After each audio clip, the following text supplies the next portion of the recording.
City Council for Monday, June 7th, 2021. Our invocation this evening will be offered by Lori Dean Wiley, member of Epic Church. If you would please stand for the invocation and remain standing for the Pledge of Allegiance. Please join me by bowing your heads. Lord God, I come to you tonight. I just pray for the leaders of Independence and everyone who lives here. Lord, I just ask for your guidance, your blessings. And Lord, we seek your leadership as we care about the priorities of our land, of our country, our state, and our county. Lord, just continue to heal us, continue to give us guidance on our economic development here and on taking care of those less fortunate than us. And Lord, we ask for your guidance with diversity, with love, and just coming together, Lord, to live lives that are honoring to you. Lord, I just thank you for the love that you've shown us, for the blessings you bestow upon us. And Lord, just thank you for your love. In your name I pray, amen. Amen.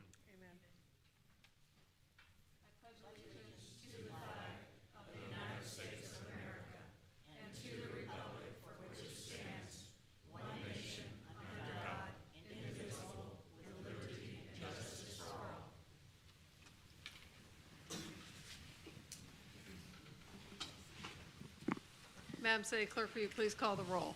Councilmember Huff. Here. Perkins. Here. Stewart. Here. DeLucy. Here. Steinmeier. Here. Hobart. Here. Mayor Weir. Here. Okay, we do have a few citizens who have requested to address the council this evening. The first is Bruce Charles Gordon, who would like to speak to the council regarding changing the name of the Little Blue Parkway to Albert Pujols Parkway, Whitney Herzog Parkway, Thomas Jefferson Parkway, or James Monroe Parkway. So, Mr. Gordon, if you are here, please come forward. Just state your name for the record and you may proceed. My name is Bruce Charles Gordon. Does everybody hear me okay? Yes. Okay. Excuse me, Mr. Gordon, I'm sorry.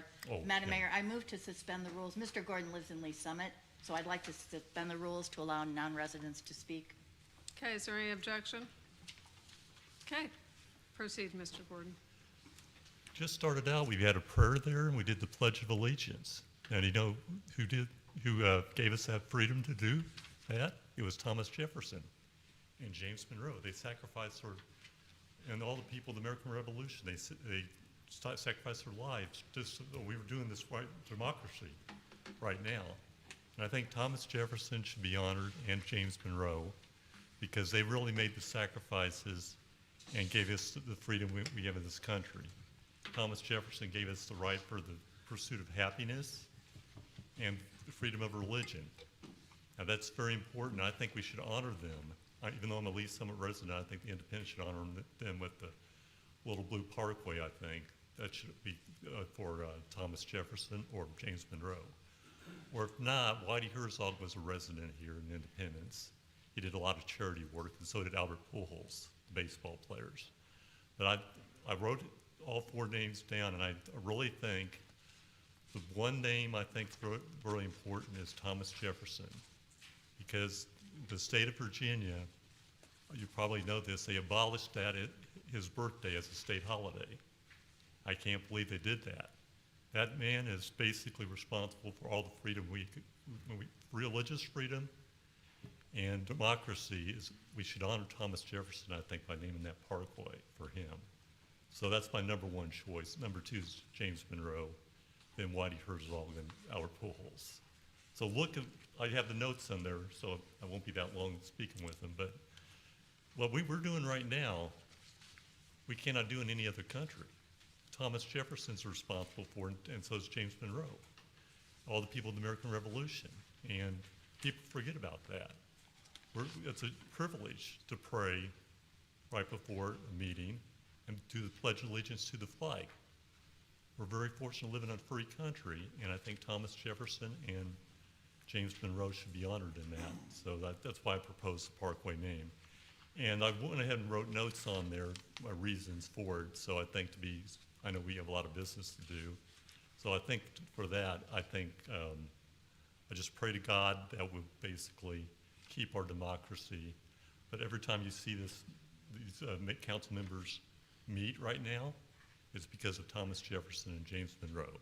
They really, and all the founding fathers, and we should appreciate that. So I think that's why really the number one name should be Thomas Jefferson, I think. He did so much for this country. And I believe I'm out of time, though, right now, so sorry about that. Thank you very much Okay. for coming. Thank you. Appreciate it. Thank you. Our next speaker is Ralph Ruckman, who would like to speak to the council regarding the health department. Dr. Ruckman.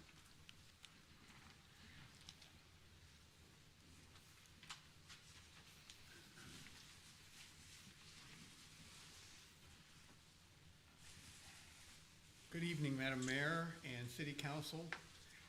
I'm Dr. Ralph K. Ruckman. I'm the chairman of the Independence Advisory Board of Health, and I live at 15501 East 44th Street South, Independence. The City of Independence in 2019 eliminated the health department because of budgetary issues. Those funds were then used to offset the shortfall in revenues that the city was seeing in some other areas.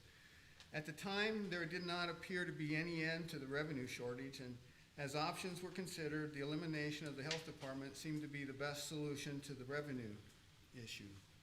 It would not take long for the consequences of that decision to be seen as the wrong choice. As we all know, life has a way of turning things upside down, even at our best laid plans. However, no one could have anticipated the catastrophic occurrence of the China pandemic.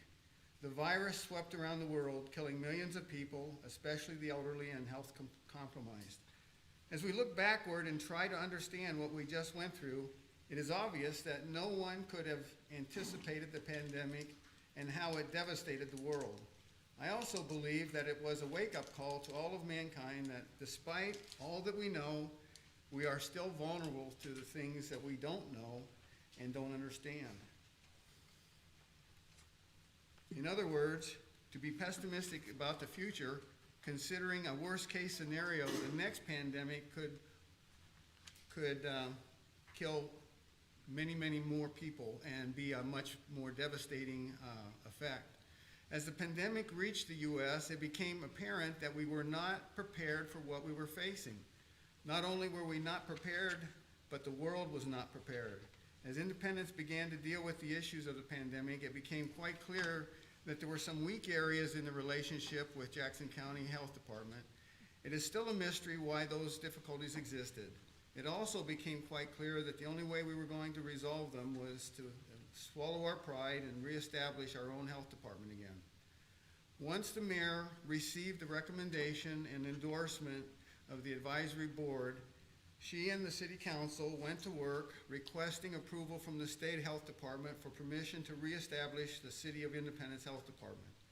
Without much fanfare, the city once again has its very own health department. However, there are still some hurdles to overcome. We still have an anticipated budget shortfall to deal with. The one caveat to this story is the remaining $20.3 million stimulus money that the federal government that is available to the city. My contention is that those funds can be spent on anything that the city wants, and while it is not committed to any budgetary items, this is the easiest time to make an adequate designation to the health department budget and even consider holding some back for the following year's budget. To wait until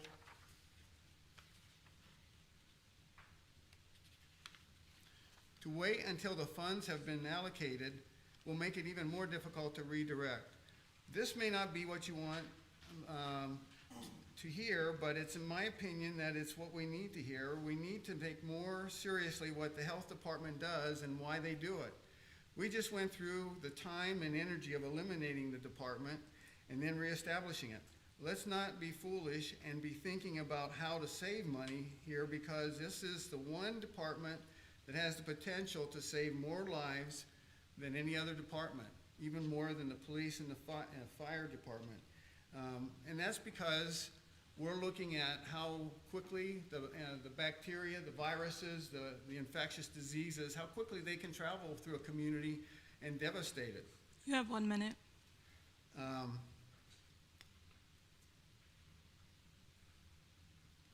My suggestion is that the main focus, one of the main focuses be on the grant writing. And the reason for that is, that's the thing that's gonna be a major source of the funds that we'll be needing down the road.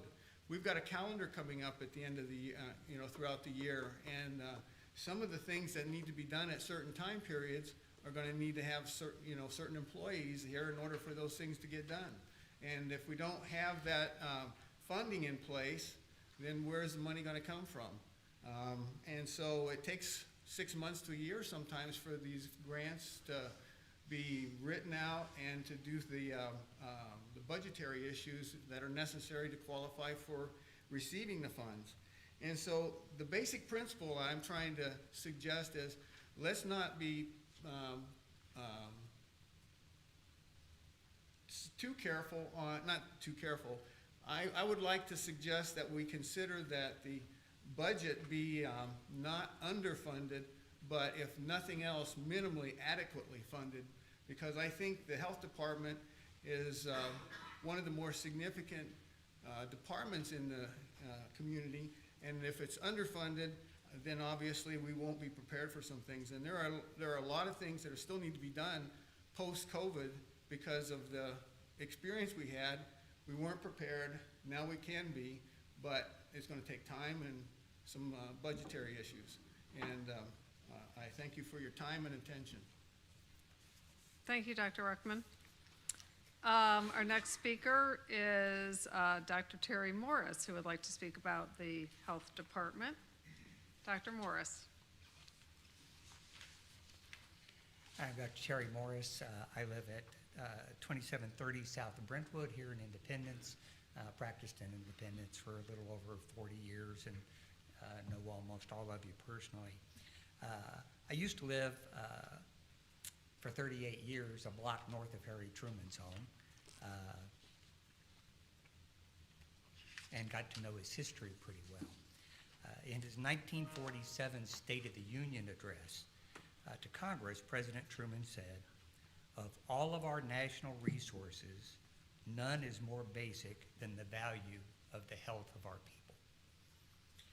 Over the course of the last 15 months or so, the COVID-19 pandemic has tested the resolve of our city and our state and our nation, and I want to commend the city government for all that they have done and its dedication to protect the health of the citizens of Independence. As we move forward and rebuild the city's health department,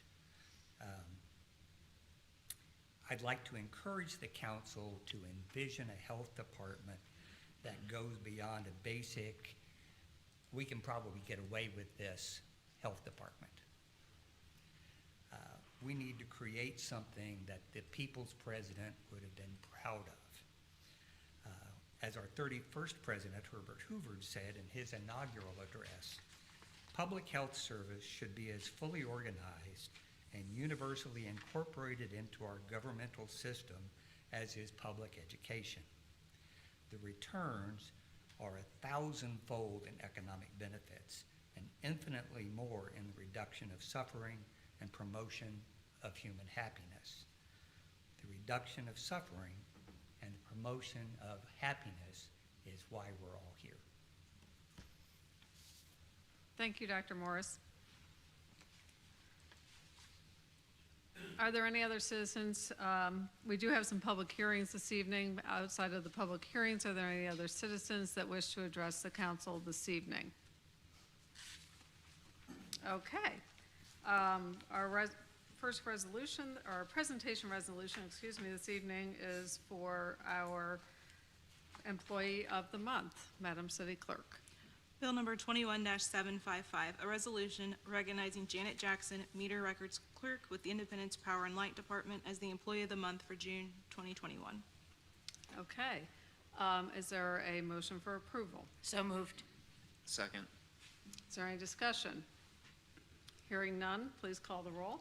Councilmembers Huff, Yes. Perkins. Yes. Stewart. Yes. DeLucy. Yes. Steinmeier. Yes. Hobart. Yes.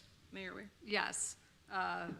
Resolution passes, and we will be doing the presentation within the department at a future date. Our next is a proclamation for the state of emergency. Madam City Clerk.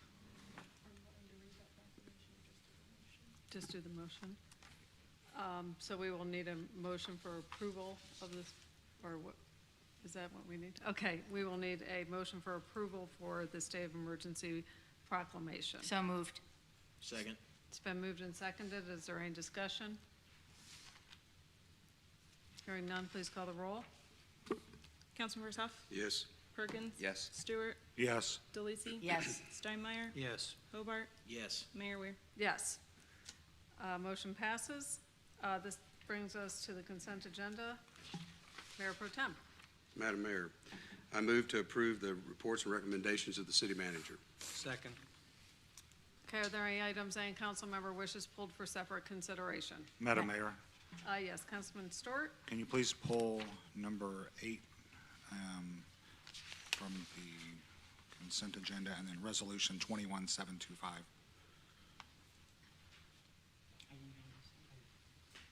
Can you repeat that, Bryce? We didn't hear you. I'm there. sorry, number 8 from the reports and recommendations, and then on the resolutions 21752. Thank you. Okay, Councilmember DeLucci? Did you have others? No. Oh, I'm sorry. Did somebody have another that they wished pulled? Okay, hearing none. Madam City Clerk, will you please call the roll on the consent agenda minus item number 8 and resolution 21752? Councilmembers Huff, Yes? Perkins. Yes. Stewart, Yes. DeLucy. Yes. Steinmeier. Yes. Hobart, Yes. Mayor Weir. Yes. Councilman Stewart, item number 8. I just had a question. So it comes back, what went wrong in the bidding process, the quoting process, that we need to pay, I guess, $12,050 more dollars? What was the problem with the electricity, or? Couple of things. One, we wanted to put some anti-graffiti coating on these. We've had experiences, unfortunately, with our bridges and, you know, the transit center and things like that that have been defaced with graffiti. So we asked the vendor about doing that so that longer-term maintenance associated with that. And then there was some issues with the base that we're putting in, running the electrical conduit to those. A couple issues when we got in there that we're sorting out. So those two issues are driving the cost increases in there. The original scope and everything would have been fine, but for those couple issues. So was it our fault that, for the additional, electric, or was it the company's fault they bid it wrong? I wouldn't necessarily say it was either party's fault. I think it was just more about where we're locating this shoulder out by Truman Road for the City Hall monument marker, digital sign, and just some extra conduit that needs to be run out there to that site. Okay, that's all I have. I'll make a motion for approval. Second. Okay, it's been moved and seconded. Is there any further discussion? Hearing none, please call the roll. Councilmembers Huff, Yes? Perkins. Yes. Stewart. Yes. DeLucy. Yes. Steinmeier. Yes. Hobart. Yes. Mayor Weir. Yes. Item number 8 passes. Councilman Stewart, resolution 21752. So there was some discussion on this last time, and then it was moved to this meeting. And I just want to address a couple of things that were said last time. It was brought up by a council member that they thought maybe it was a solution looking for a problem. And then they asked the chief of police to come on and kind of see if there was any reporting that had been done. I don't think we can really look to that as a way to determine if it is a problem. Because there's a lot of crimes, in Independence and everywhere that go unreported for a variety of reasons. There was another point brought up at the same council member that there may be certain elements of this therapy that would be already illegal with existing ordinances. I 100% agree on that. And I kind of have an issue with making something illegal that already is. But if this ordinance were to pass tonight and it would go to the Human Relations Commission and they would come back, if this resolution would pass and it would go to the Human Relations Commission and they would come back with suggesting that we create a new ordinance, I think we just need to be really careful about how we word the ordinance to make sure that we don't, trample on any constitutional rights of anyone. Anyway, that's all I have, and I'll make a motion for approval. Okay. Is there a second? Second. It's been moved and seconded. Is there any further discussion? Yes, Madam Mayor. Yes. I'm the one who said it was a solution looking for a problem because assault is already outlawed and deprivation of civil rights is already outlawed. And also the Human Relations Committee doesn't need us to tell them to do their job. They already know that they can investigate this. They can report this. It's part of their charge. And I am very concerned that if we pass this resolution, sending this issue to the Human Relations Commission, the Kansas City Star is going to report that Independence has a problem with conversion therapy, and they had to go ahead and pass this resolution to investigate and outlaw it. We do not have a problem. If the Human Relations Committee wants to investigate it, go right ahead and do it. And if they determine we have a problem, they can always bring a suggestion to us. But we are putting the cart before the horse. We're seeking a solution to a problem that does not exist. Thank you. Is there any other discussion? Hearing Madam none? Mayor? Oh, yes. Thank you. Yes, I would kind of direct this to our council out there. I'm kind of wondering about if this violates any rights, getting into the church, state type of deal. Do you have any opinion on that?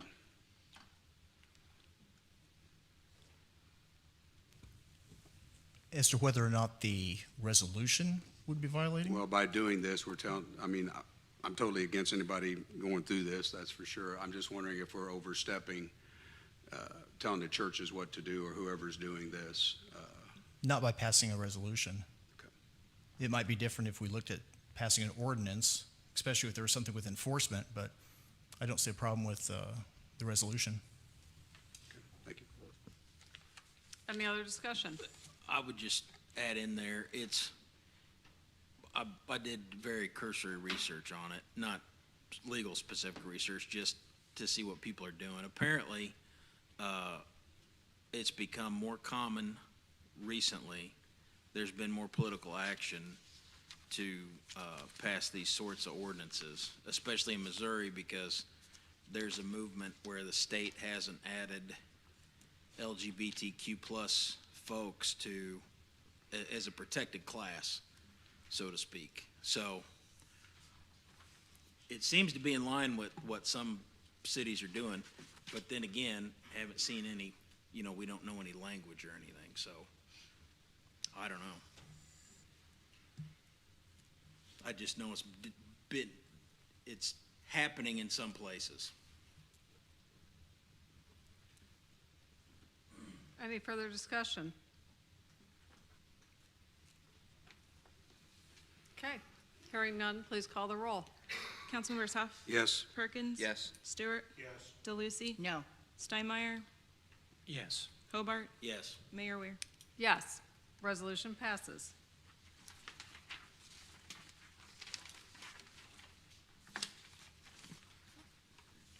Our public hearing this evening is for the proposed First Amendment of the Crackerneck Creek Tax Increment Financing Plan. This is a full public hearing. Mr. Scannell. Good evening, Mayor and members of the council. My name is Tom Scannell. I'm the Community Development Director. This is the First Amendment to the Crackerneck Creek Tax Increment Financing Plan, which would allow for residential uses in the project area. This is located west of where Bass Pro Shops is located, south of Hobby Lobby Mardell. This application was considered by the TIF Commission. TIF Commission held a public hearing regarding the amendment. The TIF Commission on April 22nd of this year did pass TIF Resolution 2021-1, which recommends to the City Council approval of this tax increment financing plan amendment. The applicant is here. They can answer any questions.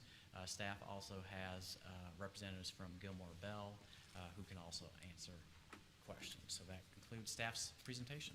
Okay, thank you very much, Mr. Scannell. This is a full public hearing. Is there anyone present who would like to speak in support of this amendment? Please come forward.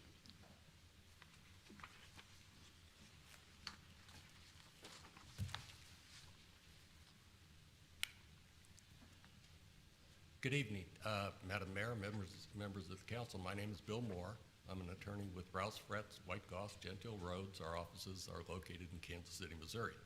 I'm here tonight on behalf of the applicant for this amendment to the TIF plan.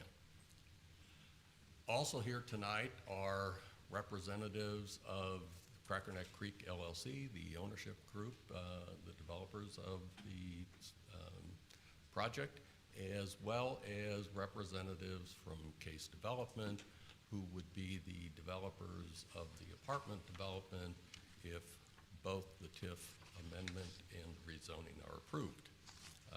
You will hear from some of them yet this evening.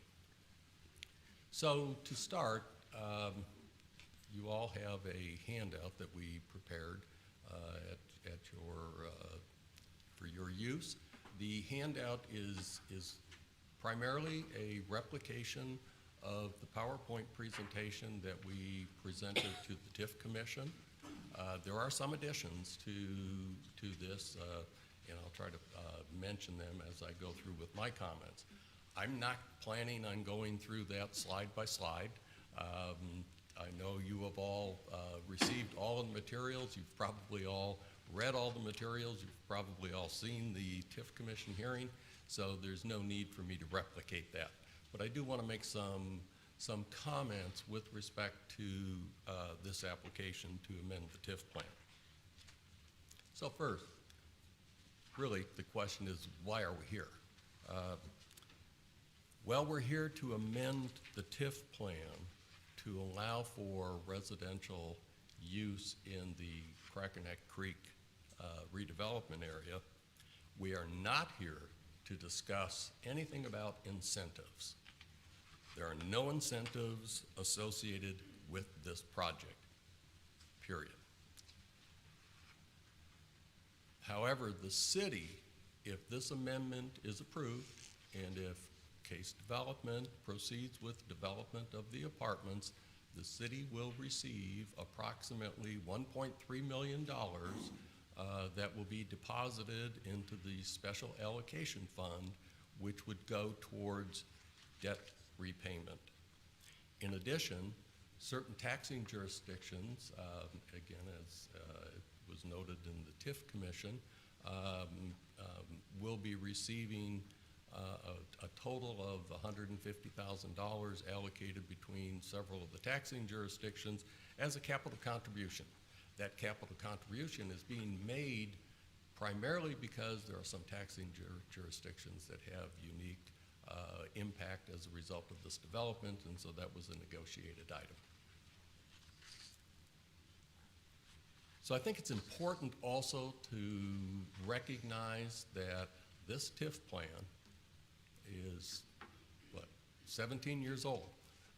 It is due to expire in 2027 on its own terms. What that means is on that termination date, boom, it's done, right? What will happen at that point and every year after that, all of the taxing jurisdictions, including the City of Independence, will begin to receive all of their property taxes and all of the sales taxes that have previously been captured as pilots and eats. They'll receive those on an ongoing basis until the end of time. So if this is not about incentives, again, why are we here? We're here because the TIF plan, when it was originally drafted, did not permit residential development. So what does that mean? That means this is really a land use case because there's no incentives. We're just amending the plan to allow for residential development. Well, the TIF plan does not permit residential development. It does call for this to be a mixed-use development. And I would point out, and there's a slide in the packet in front of you, from the 2040 Community Vision Comprehensive Plan that identifies this specific area as a mixed-use area, and then goes on to define mixed use as being one that accommodates medium and high-density housing with office, commercial, and institutional uses. So really what we're doing here is we're asking for an amendment to this plan that will allow for this to become truly a mixed-use development as envisioned by the city's vision plan. Hence, this is a land use case. So why is that important? That's important because, as we all know, brick and mortar retail is dead. And I'm not saying just in Independence, it's dead everywhere. And it's been dead for a while. The last non-food freestanding development that occurred in Independence was in 2016. It was Menards and Duluth Trading, which is in the Crackerneck Creek development. There's been a lot of repurposing, there's been a lot of renovations, there's been new construction for food service industry, but not for traditional retail. So with the exception of Eastland Shopping Center,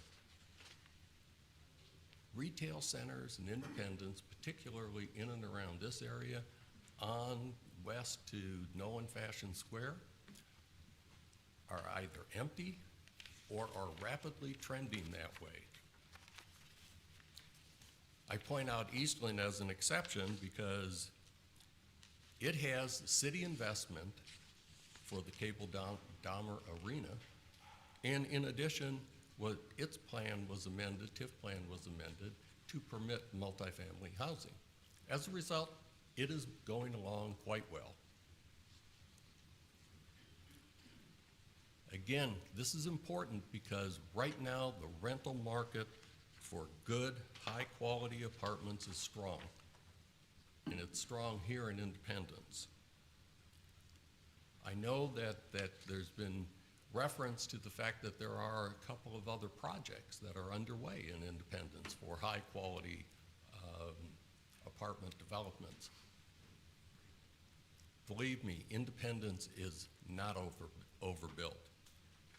In fact, again, there's a slide in the packet in front of you that would demonstrate that right now Independence rental market, rental to home occupancy, homeowner occupancy, is roughly about 33%. Jackson County in that slide is at 37%. So again, we're not overbuilt. So why is multifamily important for this site? It's important because this site is an attractive location due to its proximity to outdoor recreational venues, right? You've got the city's Bass Pro Lake, you've got the city's Waterfall Park, and in addition, we have the entire trail system for the Little Blue Valley Trace. These types of amenities are highly desirable when folks are looking to rent in apartments in this high quality bracket. In addition, this location is an attractive location for multifamily use due to its proximity to our outstanding highway system. This makes, by locating here, it makes it available to the renters within this apartment complex to get to places of employment, the employment centers like downtown Kansas City, South Kansas City, and points beyond. In addition, I might add that the apartments may help with the finishing out of development within the Crackerneck Creek redevelopment area. There are a couple of pad sites that are available in what's called the East Village, and with additional rooftops, with additional disposable income to spend, that may help attract additional users to those pad sites. And I would say they would primarily be eating venues.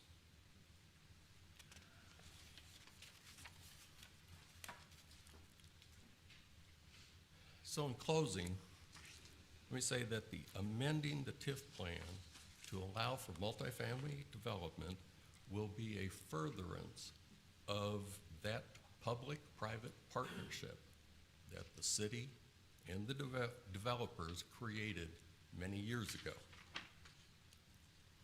It will bring shoppers to the city, not only to shop and spend their money in the Crackerneck Creek redevelopment area, they'll spend their money elsewhere within the city of Independence, and more particularly also, they will spend money at Bass Pro Shops. And why is this important?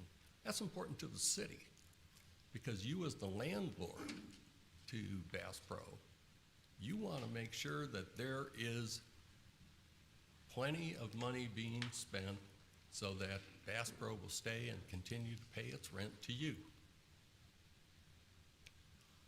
Finally, Case Development, with its $33 million investment in this community, will become a great business citizen to the City of Independence.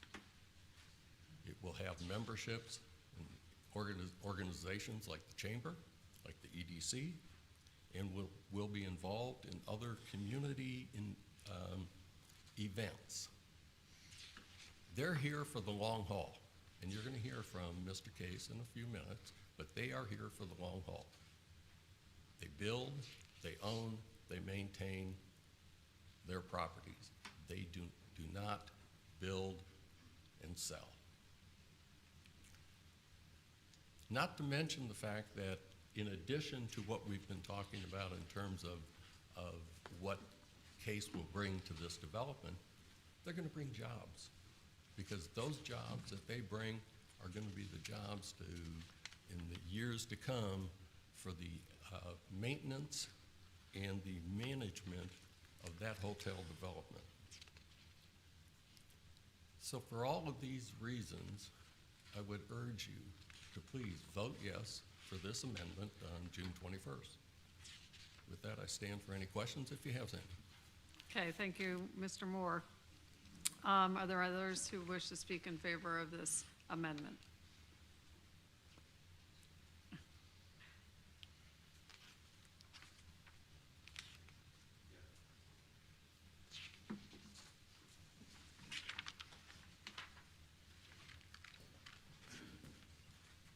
Good evening, Mayor, Council. My name is Scott Case with Case and Associates Properties out of Tulsa, Oklahoma.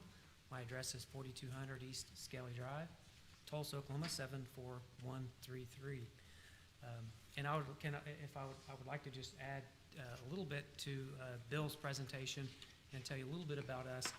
I've never been a microphone that I didn't like, so I'm going to try to stick to my bullet points here, as I know you guys have probably already reviewed the pictures and things like that. So Case and Associates was started back in 1983 by my father, Mike Case.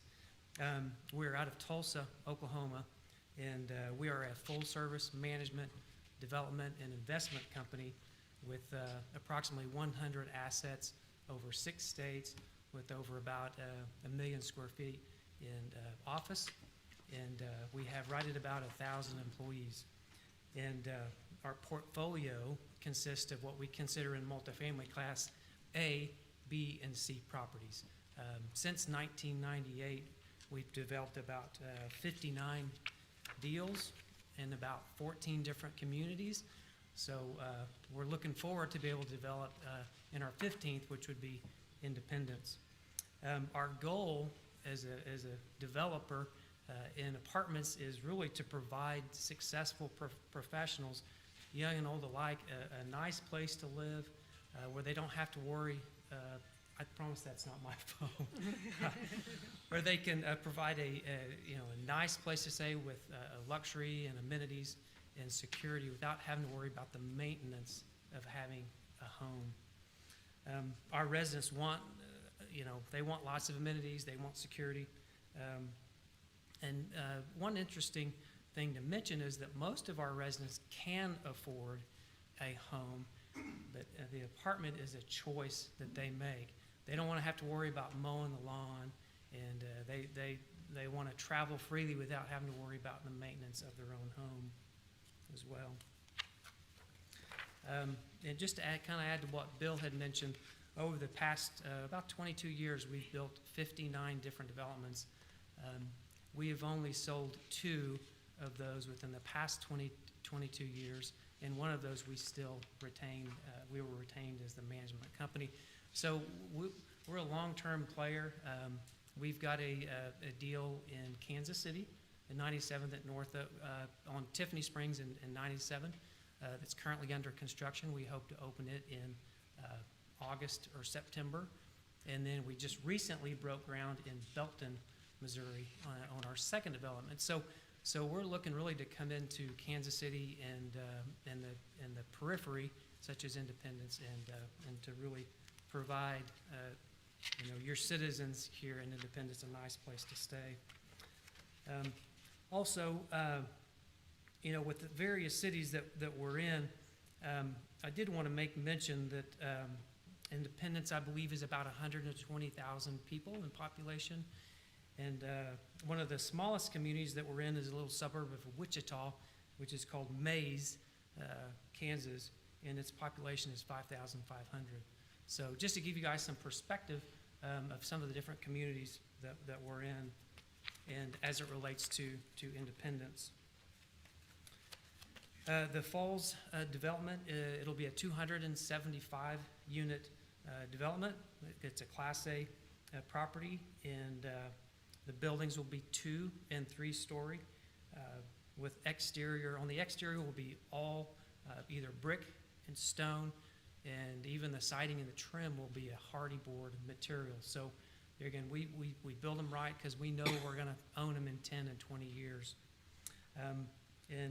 Also, the theme of this project will be consistent with the Bass Pro Hobby Lobby and things like that. The unit mix for this development is 50% 1-bedrooms and 50% 2-bedrooms. There will be no 3 bedrooms on this particular development, which typically, you typically have more school-aged children in the 3 bedrooms. So we have very few school-aged children. Another thing to mention is that this is a market rate development. There will be no subsidies, no Section 8. This is a full market rate development with no Section 8 or government allowed. And also to kind of piggyback on what Bill had mentioned, we are not asking the city for any incentives, which I understand is fairly uncommon. And to add to that, we've agreed to make a capital contribution into the TIF for about $150,000 to compensate them for the possible burden that we may put on them without them receiving some of those sales tax. So I feel like we've really stretched. We've really worked with the staff, and we've really tried to create a development that was kind of a win-win for everybody here in this area. Also, we've talked to Bass Pro, and we've talked to all of the local restaurants in that particular area, and we actually have reference letters, which I believe is in the packet, and they are all in agreement and support the rezoning. As we would add, if it's 275 units, we typically average about 1.39 or 1.4 people per unit. So you can do the math, so there would be clearly over 300 people moving into this area that would buy, shop, live, stay in this particular area, which is what the retail needs right now.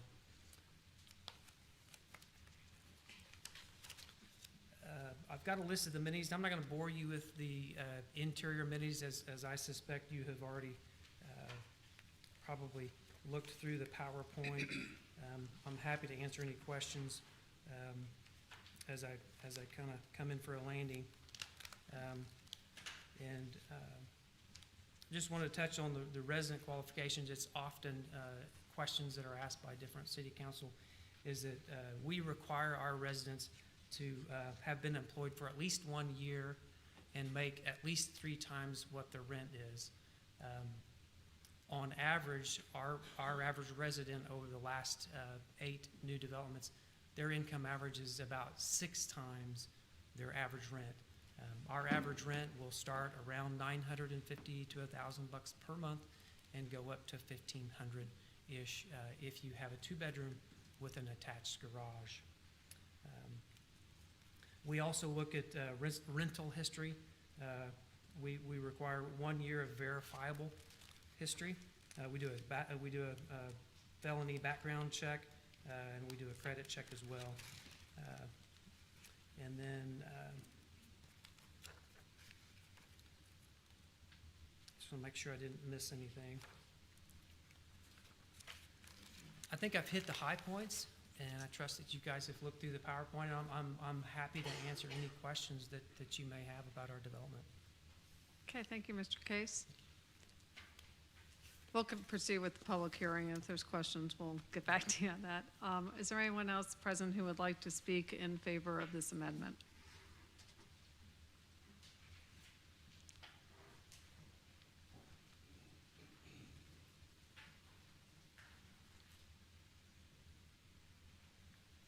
Madam Mayor, members of the council, I'm Byron Constance. I live at 3729 South Union here in Independence. Have been here for the last 70 years now. I'm also a member of, and have been a member of, Crackerneck Creek LLC, the initial developers of the falls. We're very pleased that we've been able to attract to the city of Independence a nationally recognized multifamily developer who creates quality projects in many different places throughout the country. They have a proven record of success. They know what they're doing. They know how to manage these properties and to work with the communities in which they have projects.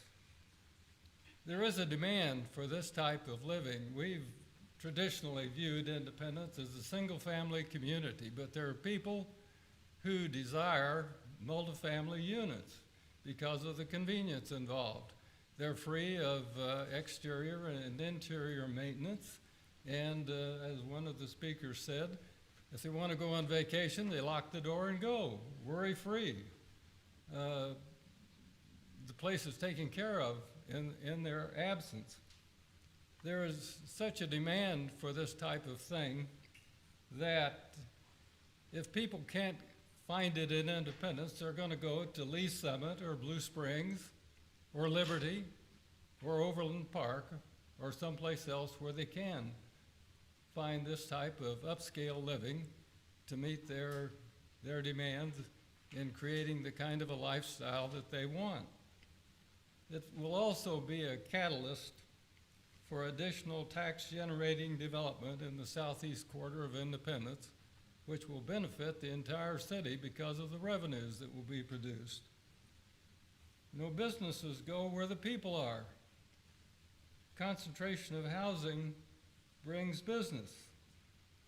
And this type of project produces jobs and it produces revenue, which the city desperately needs. We need this for a thriving, growing Independence. And projects of this type will make your jobs easier than they would otherwise be. Thank you very much. Thank you very much.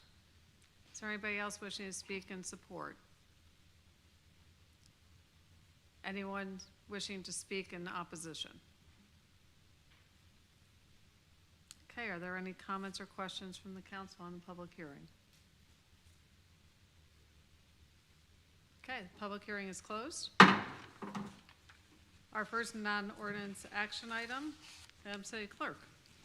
Bill number 21-763, a resolution designating Roland Road between 24 Highway and 40 Highway as the Honorary Charlie Franklin Jr. Road and directing the city manager to prepare and install 4 honorary street sign markers at the intersections throughout this corridor. Is there any discussion on this item? Madam Mayor, Yes. so I realize this is just an honorary street name that you're wanting to put up. But Nolan Road's already actually named after a family, if I'm correct, that actually settled here in the 1820s. I was just curious, has there been any contact with any of the descendants of the Nolan family that still live in the area to see what their thoughts are on this. Mr. City Manager? No. Okay, that's all I have. Thank you. Mr. Stewart, there are, I actually ran into a descendant of the Nolans, and their name is still Nolan. They live over off 39th Street, around sort of where spring hits it. So there are Nolans still around, so you know. And I was aware that there were. I just didn't know if we had any contact. Just check on their opinion on this, that's all. So this wouldn't be replacing the name Nolan Road in any way, or it would just be adding an honorary designation to this stretch of Nolan Road? I understand that. I think it would be better if we chose a different street other than Nolan Road. That's all. So that's all I have. Thank you. Is there any further discussion? Hearing none, please call the roll. Councilmember Huff, No. Perkins, Yes. Stewart, No. DeLucy, No. Steinmeier, No. Hobart, No. Mayor Weir. Yes. Resolution fails. Madam City Clerk? Council action is requested in approving the Independence Power and Light strategic priorities for fiscal year 2021 to 2022. Is there any discussion on this item? There is, Madam Mayor. Yes. Briefly. Mr. Walker, you were at the joint meeting of the PUAB and this council. And I know Mr. Norris was there too, I think. Does this, have they approved this? They took a vote at the meeting we were at the tail end of it there and recommended approval. I should remember that, I suppose, but I didn't know if they'd seen it in this format. I guess that was the deal, but it's the same.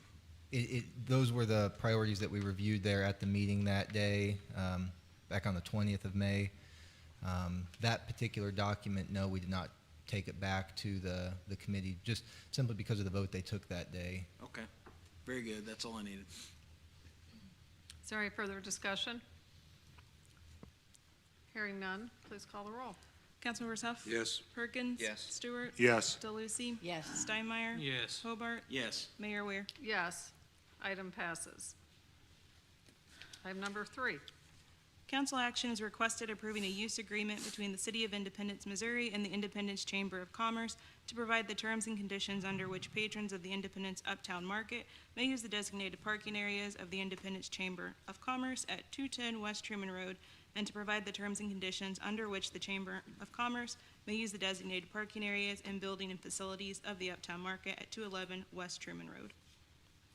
Is there any discussion on this item? Madam Mayor, Yes. just a quick question, maybe for the city manager. Who initiated this discussion as far as the agreement? Did the city, or did the chamber contact the city, or was it vice versa? How did that all go down? A few years ago now, a former council member initiated the conversation with the Chamber of Commerce, actually, about expanding parking on site there to create additional parking space for events at the Uptown Market. Those conversations fizzled out over time. A couple of weeks ago, the Chamber of Commerce president contacted me and asked if we could resurrect that because they've recently resurfaced their lot and they're noticing a lot of parking on there. They wanted to be a good neighbor, but we're hoping to work something out. So this was their proposal that was taken to the board, the chamber board, for recommendation to bring forward to the city for your consideration. Okay. All right, that's all I have. Thank you. Madam Mayor. Yes. I was wondering, before this council, the new one here, that was brought up about the maintenance of that parking lot, and was wondering, are they going to be responsible for the maintenance of this parking lot, or are we? They would continue to be responsible for the maintenance of their lot. They would, this agreement would just memorialize the public's ability to park at that lot during non-business hours for events at the market. Is that committee or anybody looked at this too? Is it part of the parks, isn't it? The Uptown Market is managed by our Parks Department, yes. And have they looked at this proposal at all, or is The that? Parks Commission, we didn't take that to them, no. Once I got it from the chamber, I brought it straight here. there any further discussion? Hearing none, please call the roll. Councilmembers Huff? Yes. Perkins? Yes. Stewart? No. DeLucy? Yes. Steinmeier? Yes. Hobart? Yes. Mayor Weir? Yes. Item number 3 passes. Item number 4. Budget amendment request number 1 for fiscal year 2021-2022. Madam Mayor, Yes. this is something that I asked the city manager to put on the agenda. Basically, I was concerned that we were not opening the National Frontier Trails Museum. However, I understand we have not gone to the appropriate committees yet, and so if we could postpone the reading of this until our next meeting, I'd appreciate it. Okay. If anyone, can I make a motion to postpone to our Yes. next meeting? Yes. I'll So moved. second. Okay. It's been moved and seconded, so that will be on June the 21st, which will be the second, presumably the second reading of the budget as well that evening. So we'll make sure to get these in the proper order. Is there any discussion on the motion to postpone until June 21st? I just wanted to ask the, Mr. City Manager, will the appropriate commission, Parks Commission, be able to take a look at this, or committee? The Between now and the Tourism Commission is the Okay. group. I know they've expressed a desire to have a meeting scheduled between now and the 21st, which will work with them to get that done so that they can review it and provide a recommendation to the council. Very good, thank you. Okay. Is there any further discussion on the motion? Hearing none, please call the roll. Councilmembers Huff? Yes. Perkins? Yes. Stewart? Yes. DeLucy? Yes. Steinmeier? Yes. Hobart? Yes. Mayor Weir? Yes. Motion passes. We have one second reading this evening. Madam City Clerk. Bill number 21-023, an ordinance amending Article 28 of Chapter 1 of the Independent City Code pertaining to the Commission on Human Relations. Second and final reading. Is there any discussion on this bill? Hearing none, please call the roll. Councilmembers Huff? Yes. Perkins? Yes. Stewart? Yes. DeLucy? Yes. Steinmeier? Yes. Hobart? Yes. Mayor Weir? Yes. Ordinance passes. This brings us to our first readings. Madam City Clerk.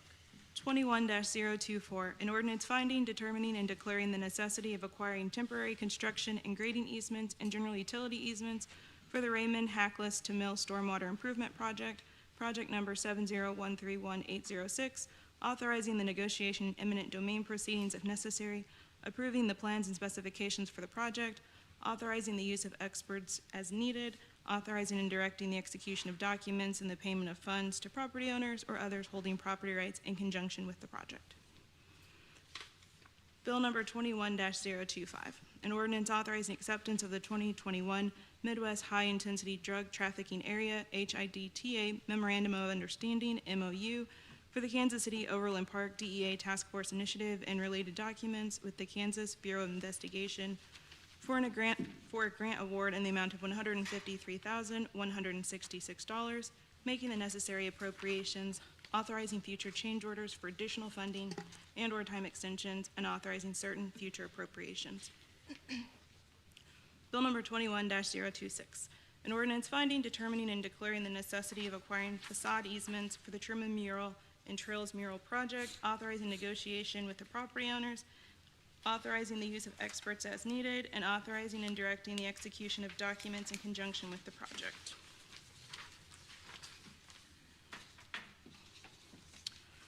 Bill number 21-027, an ordinance authorizing acceptance of the 2021 Midwest High Intensity Drug Trafficking Area, HIDTA Memorandum of Understanding, MOU, for the Investigative Support Center Initiative and related documents with the Kansas Bureau of Investigation for a grant award in the amount of $148,326, making the necessary appropriations, authorizing future change orders for additional funding and/or time extensions, and authorizing certain future appropriations.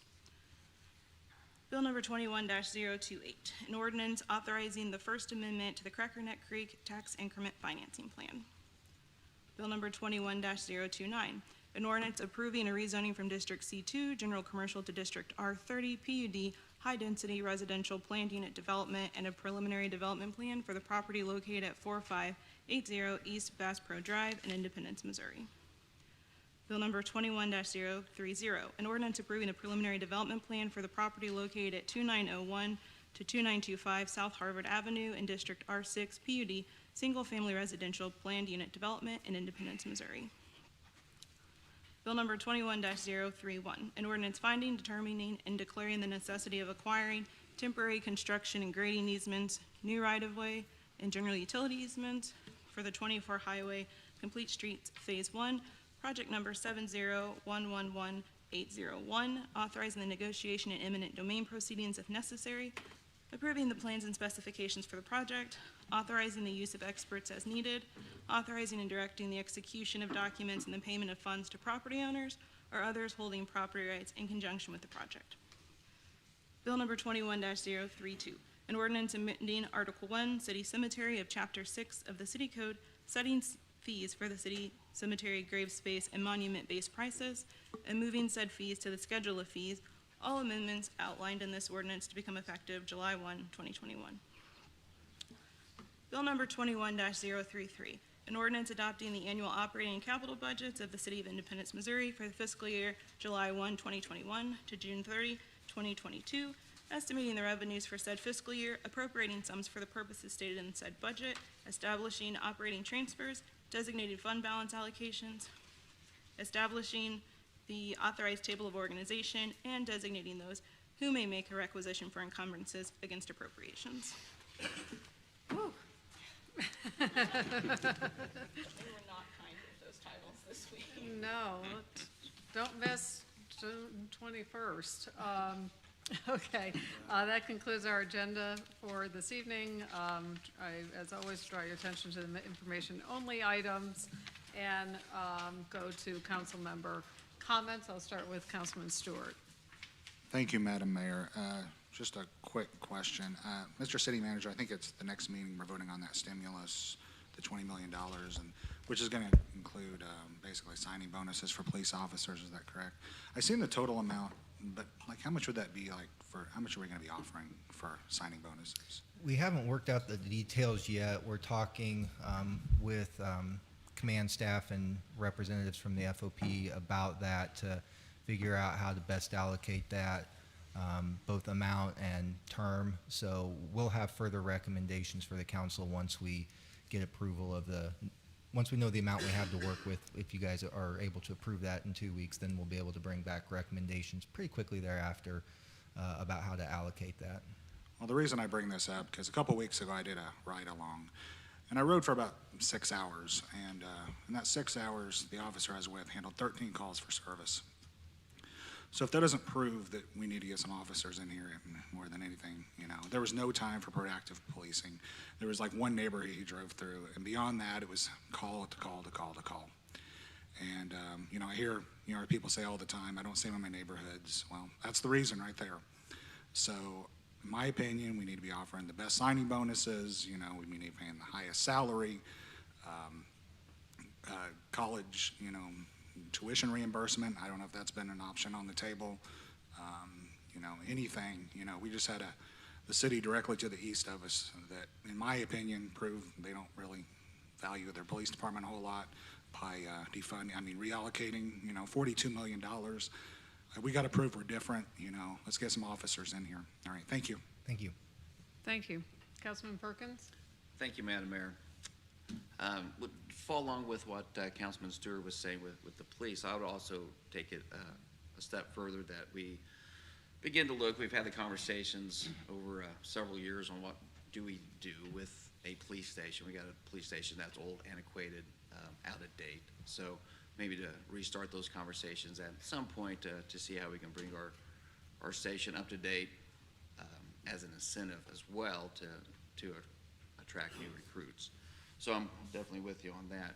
Meg's going to come up and start a little slideshow. So Saturday, June 5th was pretty busy. We had a community cleanup that was community driven, that's been in the planning for several weeks and, months actually. And it was with Maywood Baptist Church, Revive Church, Kairos, and Inglewood Assembly, as well as the Northwest CDC. And it was just to start taking back our community, get involved, and doing service projects. And this one was trash pickup. About 100 plus people there. We did quite a bit of area. The Northwest CDC had 4 40-yard dumpsters that was filled up within 3 hours of large item pickups. And I want to give a big shout out to them, a big shout out to our PD. We had our officers there working with traffic control as we were going up and down certain streets. The CSL provided funding, a lot of fundraising efforts went into making this happen. So give a big shout out to them, our Public Works Department who came out and helped out, our administrative staff who sat down with the leaders of these groups to kind of make sure we were on point, getting things coordinated correctly. Looking at my list here to see if I got everybody covered. Don't want to mention too many names because I'll forget everybody. But did get informed today that the director of that Northwest CDC says he's got some more grant funding coming for dumpsters, so we'll be planning some more stuff going on up there at some point in the near future.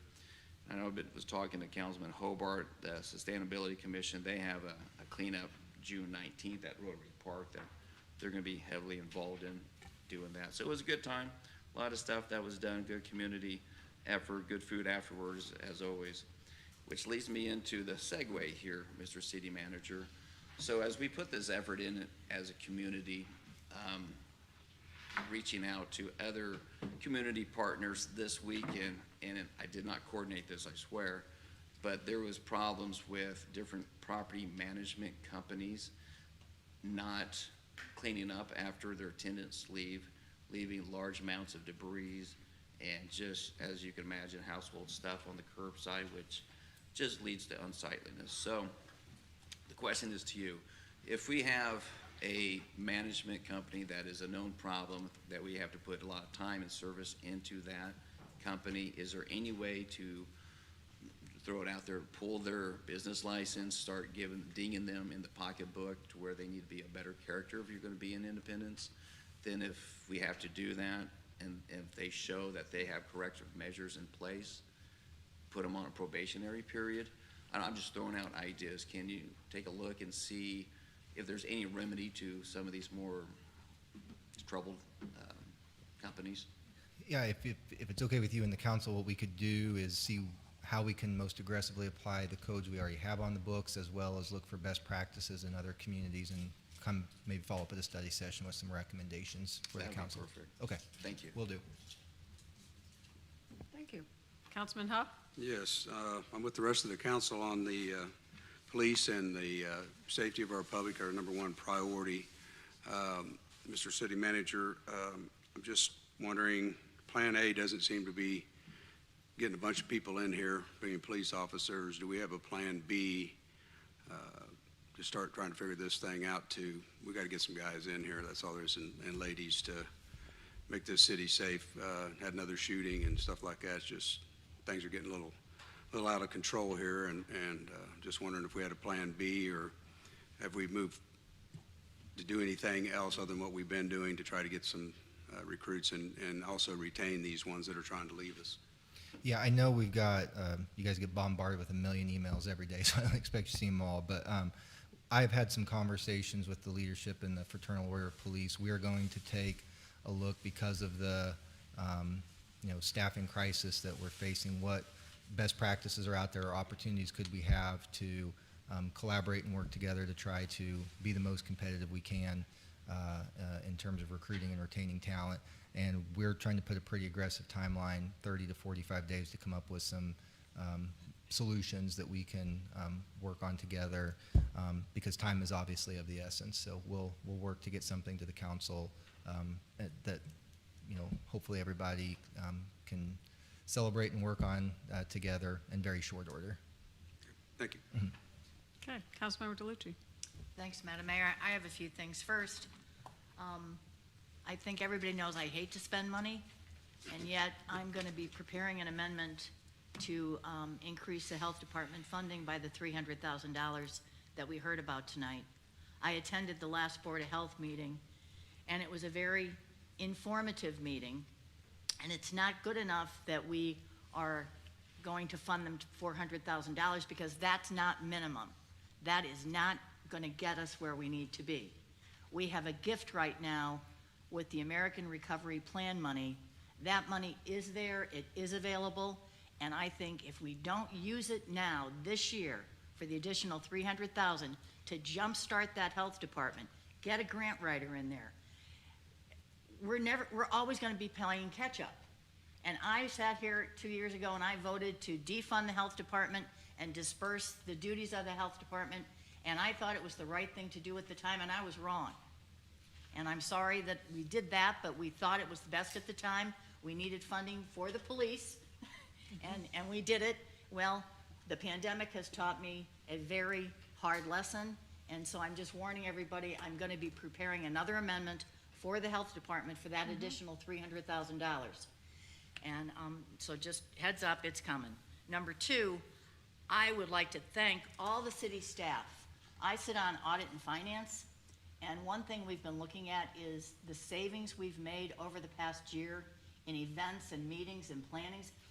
Our city staff has saved over $750,000 this year alone in not doing meetings and events and all those kind of things. And I know it was because of the pandemic, and we had online training and things of that nature. Well, those things are still gonna happen this year. So those savings are still gonna be available. I wanna thank the staff for doing $750,000 worth last year and encourage them to make it again this year to save that kind of money. It helps the general fund. Right now, our general fund reserve is, I think, at 5%. If we didn't have that $750,000, we'd be at 3.5 or 4%. So thank you to city staff. Number three, I got a phone call on Saturday from a few citizens whose water suddenly stopped. And it turns out, I want to thank the water department, director, supervisor, and field worker. They were out there within moments. It turns out someone was boring that didn't have proper markings on the ground. And the staff quickly, within 2 hours, I think, fixed the problem, stopped the boring, and reestablished the water supplies. So thank you very much to the water department. Number four, Project Shine is June 19 to go along with the other cleanup that day. And number five, I just have a question. I was not at the last study session, so I was not privy to the discussion about item number 5, please note. And then the council agenda reads that we, city council, may convene an executive session to discuss these items that are allowed under our statute. And as I understand it, we're gonna have that on every agenda item, just in case we have to have an executive session. Well, that's not the purpose of executive session. I mean, we shouldn't announce that we might have it if we decide to have it, and gee whiz, citizens, you have to guess if we're gonna have it or not. So I suggest if we're gonna continue having that, we also announce to the public when we're actually gonna meet in executive session. We And that's will. all. We will? Yes. Perfect. Thank you, that's all I have. Councilman Steinmeier. I'm sorry, thank you. First, I want to commend Councilmember DeLucci for wanting to bring and fund our health department. I think that is something that we desperately need to look at investing and using funds that are available to us to invest and do a health department that's right. And I've had emails from some of the medical professionals in our community that believe that way too. I'm not looking for the minimum either. I think we should go above and beyond. If we've learned anything in this past year, we need to be better prepared for whatever nature tries to throw at us, or anything else for that matter. So I appreciate all the opinions and the oversight that our doctors have given us over this time. We've had many moments of communication. Some we've agreed on, some we haven't, but we made it through, and we needed to really use this opportunity to do it the right way. In terms of the police, I'm grateful that we're giving the opportunity to allow our officers to give some input. This is not a challenge that is new in terms of recruiting. Before I ran, I sat out here and I listened to a council member talk about the potential dilemma that we would be facing in hiring and retaining police officers, and here we are, and people are worried about it. We go to neighborhood watch meetings, and they talk about it. They want to see a healthy police department, one that is not overburdened, overtaxed. We need our officers to have the opportunity to be trained, well-trained, and like anyone else, have opportunities to move forward in their careers. And with the current condition of our department, we're limited in safety and promotion. And that's an issue that I think we need to talk about.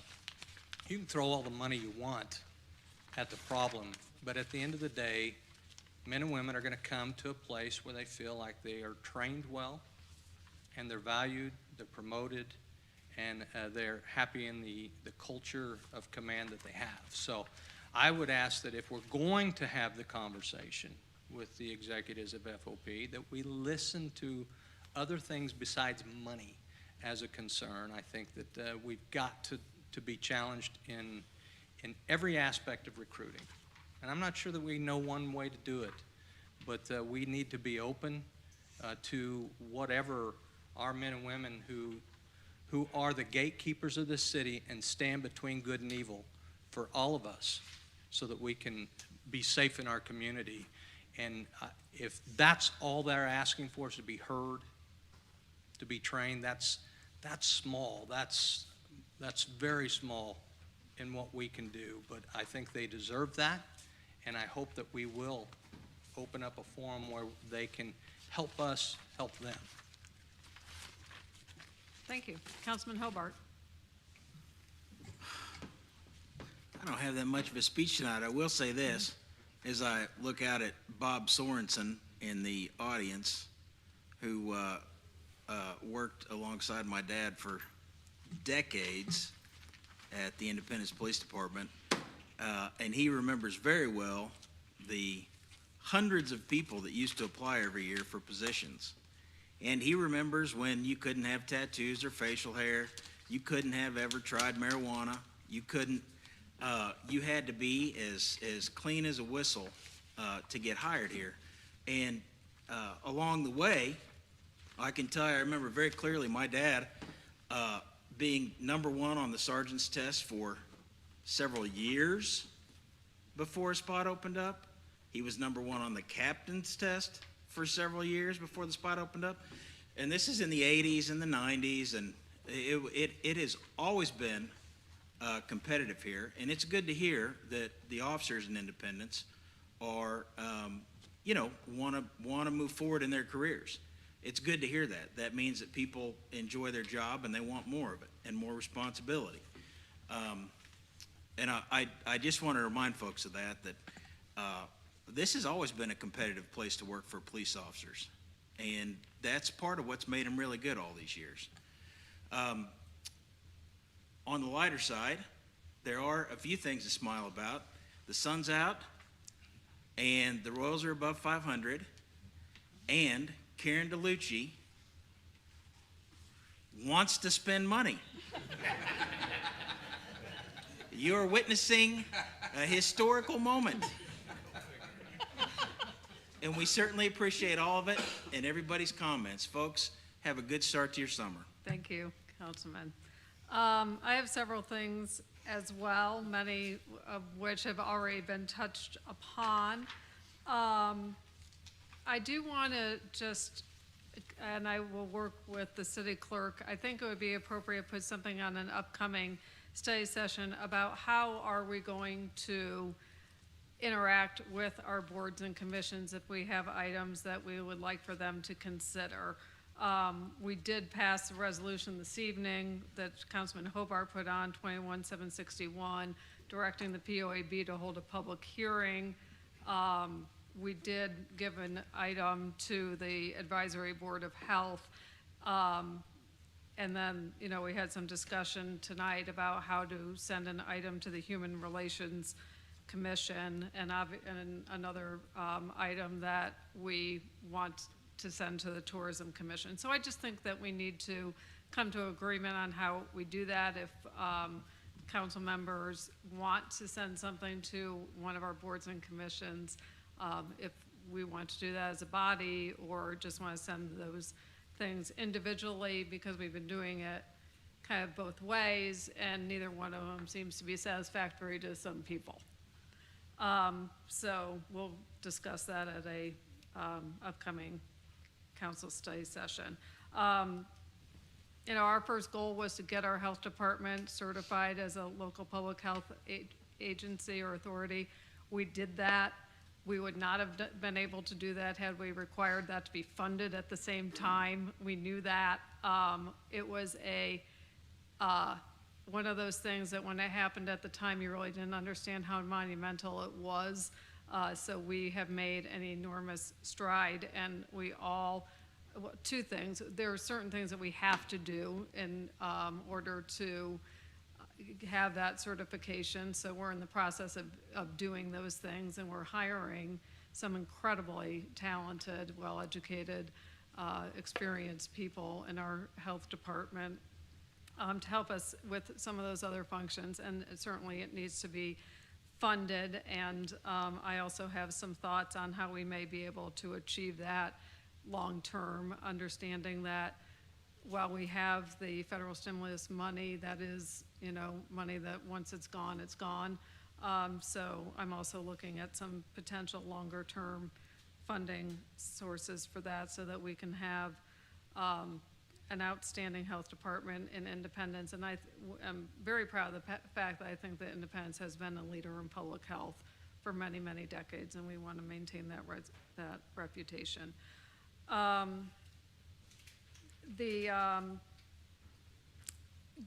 Some other good, well, I'll talk about police first. Not that that's not good news, but we all understand this crisis.